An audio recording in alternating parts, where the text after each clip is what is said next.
The median American household net worth is $192,900. The average is over $1.06 million. But that number is heavily skewed by a handful of ultra-rich households. You're probably nowhere near the median. And you've been blaming yourself for that. Stop. Because the problem isn't your income. It's something nobody ever mapped out for you. Every level of net worth runs on a completely different psychology. And if you don't know which level you're actually at right now, you'll keep playing the wrong game on repeat. Stay with this. Marcus is 34. He lives in Columbus, Ohio. He makes $68,000 a year, about $4,400 a month after taxes. His rent is $1,350. His car payment is $410. He has $2,200 sitting in a savings account he barely touches. He has $21,000 in credit card debt spread across 3 cards. He contributes exactly 3% to his 401k because his company matches 3%, and he genuinely believes that's responsible. It is.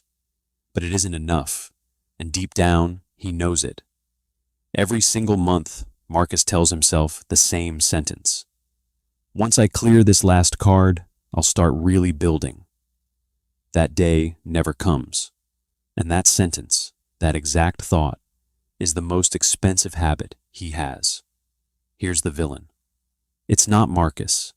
It's the lie that net worth is an income problem. Banks profit when you believe that. Lenders profit when you believe that. The whole system is designed to keep you focused on earning more while quietly ignoring what's leaking out. Don't go anywhere, because what actually separates these wealth levels is something most finance channels never touch. The psychology shifts at every threshold. At zero net worth, the mindset is pure survival. Every decision is reactive. At $50,000, it becomes relief, which is dangerous because relief makes you spend.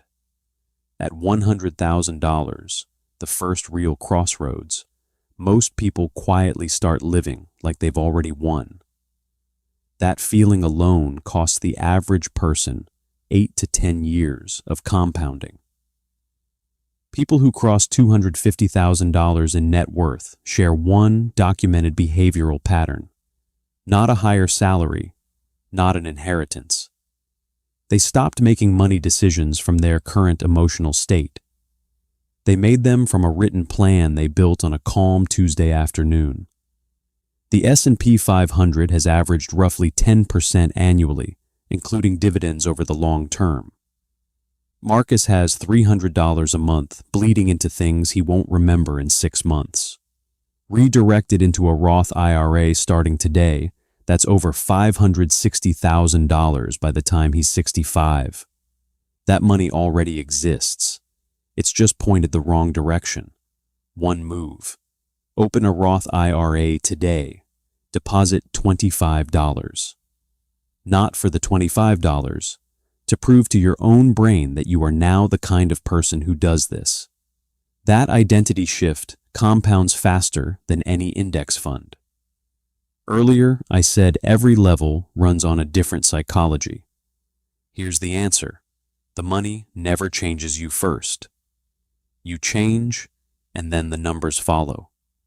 Every single person who broke through already knew that. Save this. You'll want to come back to it.